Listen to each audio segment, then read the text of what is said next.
ఈరోజు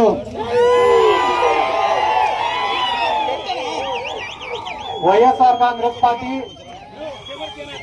యువజన విభాగం కర్నూలు టౌన్ అధ్యక్షుడైనటువంటి బాలుకి అన్యాయం జరిగిందని తెలుసుకొని అతనికి అండగా నిలబడడానికి ఈ రోజు కర్నూలుకు విచ్చేసినటువంటి జక్కంపూడి రాజా అన్న గారికి, అలాగనే వైఎస్ఆర్ కాంగ్రెస్ పార్టీ కార్యకర్తకు అన్యాయం జరిగిందంటే నిమిషాల పైన స్పందించి దీన్ని ఒక రాష్ట్ర వ్యాప్త సమస్యగా 10 మందికి తెలిసేటట్లు చేసినటువంటి ఎస్వి మోహన్ రెడ్డి గారికి, అలాగనే ఈ కార్యక్రమంలో బాలుకు మద్దతు ఇవ్వడానికి విచ్చేసినటువంటి హఫీజ్ ఖాన్ గారికి, అహ్మద్ అలీ ఖాన్ గారికి, ప్రతుల్ గారికి, కాటసాని ఓబుల్ రెడ్డి గారికి, వైఎస్ఆర్ కాంగ్రెస్ పార్టీ నాయకులకు, కార్యకర్తలకు, వైఎస్ జగన్మోహన్ రెడ్డి గారి అభిమానులకు అందరికీ ముందుగా నా హృదయపూర్వక నమస్కారాలు, ధన్యవాదాలు తెలియజేసుకుంటున్నాను.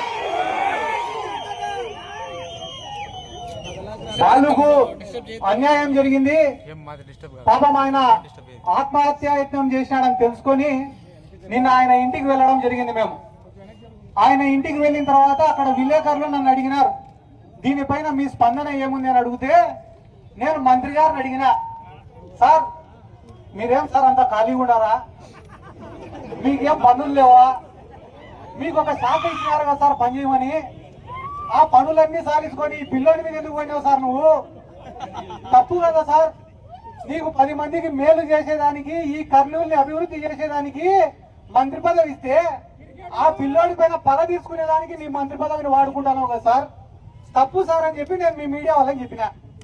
చెప్తేనే ఈ టీడీపీ వాళ్ళు ఏం చేసినారు, పొద్దున్నే ఇదే సెంటర్కి వచ్చినారు, ఇదే సెంటర్కి వచ్చి ఎస్వి మోహన్ రెడ్డిని, సిద్ధార్థ రెడ్డిని అరెస్ట్ చేయాలంట. ఒరే మీరు అన్యాయంగా అరెస్ట్ చేస్తారని మేము ధర్నా చేస్తాంటది, మళ్ళా వచ్చి సిద్ధార్థ రెడ్డిని అరెస్ట్ చేయాలంటాడు వాడు. ఒరే ఆ సబ్జెక్టులో నేనేసిన మొక్కని పడి చెట్లు కూడా ఉంటాయి.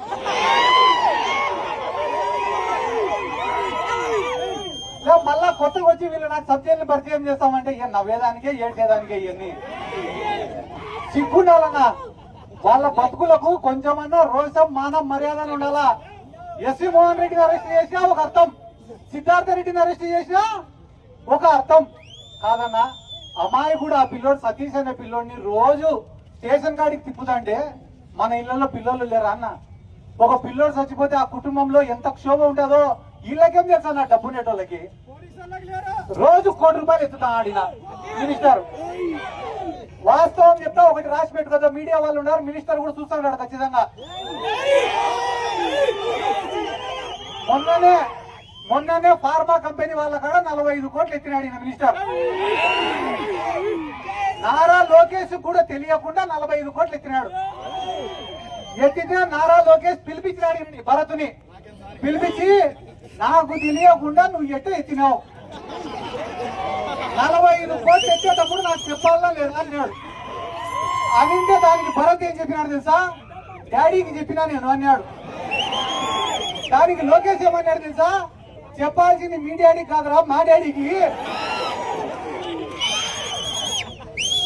వీళ్ళు ఇంత నీచంగా ఇదే పూడిచెర్ల కాడ సోలార్ పడితే దాని పక్కన 1600 ఎకరాలు కొనుక్కునేదానికి ఈ టీజీ భరత్ సిద్ధమన్నాడు. మొన్న వాయినా వాళ్ళ పిఏ ఇద్దరు కలిసి పోతారంట కారులో. పోతా అంటే ఈ టీజీ భరత్ చెప్పినంట వాళ్ళ పిఏకి, ఒరే ఈ ల్యాండ్ భలే ఉందిరా, ఉజ్జగించో, బెదిరించో, డబ్బులిచ్చో ఈ ల్యాండ్ తీసేసుకోవాల్సిందే మనము అంటే, సార్ చాలా కష్టం సార్ అని అంట. నేను చెప్తానారా ఎందుకు కష్టము, ఖచ్చితంగా తీసుకోవాల్సిందే ఈ ల్యాండ్ అంటే, అయినా కూడా కష్టమే సార్ అంట. ఎందుకురా అంటే ఆ ల్యాండ్ మందే సార్ అన్నాడంట. అంటే యాడ ఎంత భూమి ఎత్తుతా అనేది కూడా వీళ్ళకి తెలియదు. డబ్బులు ఎక్కువైపోయి పేదవాడు అనేవాడు కళ్ళకు కనపడకుండా వీళ్ళకు తయారైనాడు. ఏమంటాడు ఎవడో సిద్ధార్థ రెడ్డి నోరు అదుపులో పెట్టుకోంట అన్నా, నేను తండ్రి పేరు చెప్పుకొని రాజకీయాల్లోకి వచ్చినట్టు కాదు, తండ్రి సంపాదించి అక్రమాస్తులను పెట్టుకొని రాజకీయాల్లోకి వచ్చినట్టు కాదు, ఎలక్షన్ల ముందర 20 కోట్ల 30 కోట్ల సంచులు ఎత్తుకొని రాజకీయాల్లోకి వచ్చినట్టు కాదు. గెలిచినా ఓడిపోయినా, పడినా లేచినా, బతికినా సచ్చినా ఒకటే నాయకుడే, ఒకటే చెల్లాలి, ఏం చెల్లాలి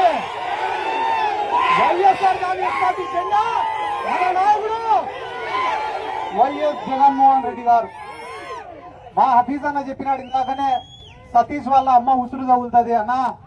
ఎంత మంది పేదవాళ్ళని కర్నూలు టౌన్ లో ఇబ్బంది పెడుతున్నారో నాకు తెలుసు. ఎందుకంటే ప్రశాంతమైన వాతావరణం ఉంటుంది. ఇక్కడ ఎంప్లాయీస్ ఉంటారు, వ్యాపారం చేసుకునే వాళ్ళు ఉంటారు, చదువుకునే వాళ్ళు ఉంటారు, వైశ్యాస్ ఉంటారు, ముస్లింస్ ఉంటారు, అన్ని కులాల వాళ్ళు, అన్ని మతాల వాళ్ళు కలిసిమెలిసి ఉన్న ప్రాంతం అన్న ఈ కర్నూలు. కర్నూలు అంటే ఒక చరిత్ర ఉన్న ప్రాంతం అన్న. అటువంటి ప్రాంతంలో అధికారం ఇచ్చినారు కదా అని చెప్పి మీరు ఫ్యాక్షన్ రాజకీయాలు చేస్తే నిజం చెప్తానన్నా, మీకు ఫ్యాక్షన్ స్పెల్లింగ్ కూడా తెలీదు. మీ ఉనికి కోసం, మీ రాజకీయాల కోసం అమాయకుల పైన మీరు ఫ్యాక్షన్ చేస్తే అన్న అది తిరిగి తిరిగి మీ దగ్గరే ఆగుతుందని కూడా ఈ సందర్భంగా నేను చెప్తానా. చిన్న వయసులో మీకు అధికారం ఇచ్చినారు, దాన్ని సద్వినియోగం చేసుకోండి. ఒక 20 ఏళ్ళు ఈ కర్నూలు ప్రాంత ప్రజలు మిమ్మల్ని గుర్తు పెట్టుకునేలాగా పరిపాలన చేయండి తప్ప సామాన్యులను అమాయకులను ఇబ్బంది పెట్టేలాగా కాదని చెప్పి ఈ సందర్భంగా నేను మీకు అందరికీ తెలియజేసుకుంటూ, అన్ని రకాలుగా కూడా మా హఫీజ్ అన్న కానీ, అహ్మద్ అలీ అన్న కానీ, మా మోహన్ అన్న కానీ క్లియర్ గా చెప్పినారు. ఈయన కర్నూలు హాస్పిటల్ ఉంది, కర్నూలు హాస్పిటల్లో కలెక్షనే, మున్సిపాలిటీలో కలెక్షనే, మటకాలో కలెక్షనే, బెట్టింగ్లలో. దీనికంతా హెడ్ ఎవరంటే ఈ 3 టౌన్. ఈ 3 టౌన్ సిఐ అంటే నీకు ఏ పనన్నా అయిపోతుంది. విడిపోయిన భార్య భర్తల్ని కలుపుతాడు, కలిసిన వాళ్ళని విడగొట్టాడు. పంచాయతీకి 10,000. వీళ్ళు కూడా బయట బోర్డు పెడితే సరిపోతుంది. ఇంకా లేటెస్ట్ గా మర్డర్ కేసుకి అయితే 1,00,000 రాజీకి, అటెంప్ట్ మర్డర్ కి అయితే 50,000, మొగుడు పిల్లల పంచాయతీకి అయితే 20,000, సెటిల్మెంట్ ఉంటే 20-30. ఎందుకంటే జనాలకు కూడా క్లారిటీ అనేది ఇంపార్టెంట్. కాబట్టి బాలుకి ఈరోజు అన్యాయం జరిగింది. ఒక మనిషిని నాయకుడిగా తయారు చేసేది కూడా వీళ్ళే.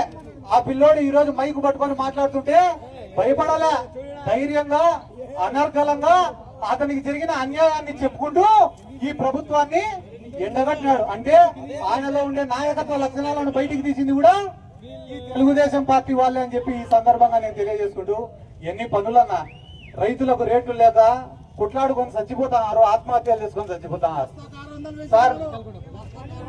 అదే అన్న నేను చెప్పేది. వెనకపక్క చూడు, భూములు కబ్జా చేస్తున్న టీడీపీ వాళ్లకు బుద్ధి లేదు. అమ్మ నేను చెప్పినా కదా, నానిలో కూడా మనం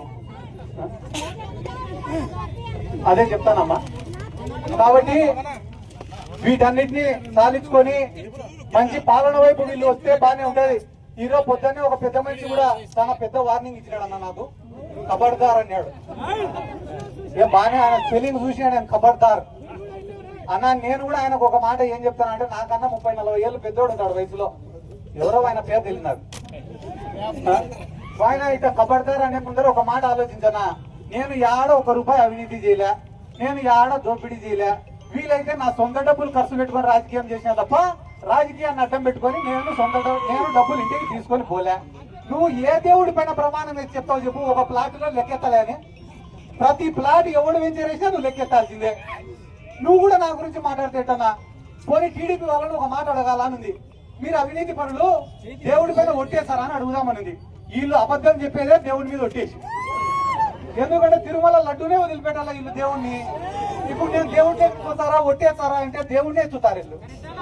కాబట్టి ఈ ప్రజలను కూడా నేను ఒక్కటే విజ్ఞప్తి చేస్తానన్నా, నిత్యం ప్రజల్లో ఉండేవాడిని నాయకుడిగా ఎన్నుకోండి, మీకోసం పోరాడేవాడిని నాయకుడిగా ఎన్నుకోండి, మీకోసం కష్టపడేవాడిని నాయకుడిగా ఎన్నుకోండి, మీకోసం జీవితం త్యాగం చేసేవాడిని నాయకుడిగా ఎన్నుకోండి. కానీ యాన్నో కోటలో ఉండేటువంటి నాయకుడిగా ఎన్నుకుంటే ఇట్టనే ఉండదన్న పరిస్థితి. గుడిసెలలో కూడా కోట్లు వేసుకొని బతకాలంటే కష్టం కదన్న. కాబట్టి ఒక నాయకుడిని ఎన్నుకునేటప్పుడు 1కి 10 సార్లు ఆలోచించి ఎన్నుకోవాల్సిందిగా మిమ్మల్ని అందరినీ కోరుకుంటూ, ఈ రోజు ఒక్క పిలుపుతో ఒక పిల్లోడికి మద్దతుగా ఇన్ని వేల మంది వచ్చినందుకు ప్రతి ఒక్కరికి నా శిరస్సు వంచి నమస్కారాలు తెలియజేసుకుంటూ, ఎల్లప్పుడూ ఇంత గొప్ప కార్యకర్తలు మాకు దొరికినందుకు మీకు అందరికీ రుణపడి ఉంటామని కూడా ఈ సందర్భంగా తెలియజేసుకుంటూ సెలవు తీసుకుంటాను. జై జగన్, జై జగన్, జై జగన్.